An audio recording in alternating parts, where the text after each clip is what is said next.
The recent clash between the Indiana Fever and the Chicago Sky concluded with a decisive 181 victory for the Fever. Caitlin Clark delivered a stellar performance, showcasing her exceptional skills in dominating the game, while Angel Reese struggled despite the spotlight on her Barbie persona and the launch of her Reebok shoe line. In the aftermath, Reebok executives might be regretting their endorsement as Clark stole the show, earning a standing ovation even in Chicago, a city that was supposed to be hostile to her. As the game progressed, it became clear that the Sky were not at their best. All starters, save one who stayed in to secure a double-double, were pulled from the game. This decision sparked criticism, particularly since Indiana had already benched their starters, indicating the game was effectively over. Keeping Reese on the court to pad her stats was widely condemned. Critics, including Dave Portnoy from Barstool Sports, mocked the situation. Clark had already left the court with an impressive 30 points and 12 assists, while Reese, despite staying on, managed just 10 points and 11 rebounds, with half her points coming after the Fever had cleared their bench. This stat-padding strategy by the Sky and Reese was criticized as a fraudulent display rather than a genuine effort to win.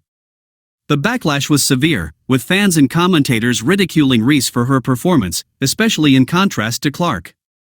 The situation became even more absurd when Reese, despite being on the court, was outperformed by Clark, who had already exited. Social media buzzed with criticism, suggesting that Reese was more focused on personal stats than on contributing to her team's success.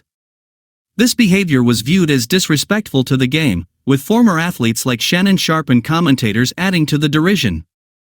The fact that Reese stayed in the game to pad her stats while her team trailed by 25 points was seen as unprofessional and indicative of a larger problem within the Sky's approach.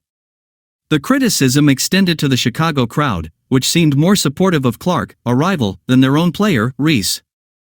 This highlighted the stark contrast between the two players, with Clark being recognized as a legitimate star and Reese appearing more concerned with personal accolades than team success. The debate over Rookie of the Year and other accolades has intensified, with many arguing that Clark has firmly established herself as the superior player.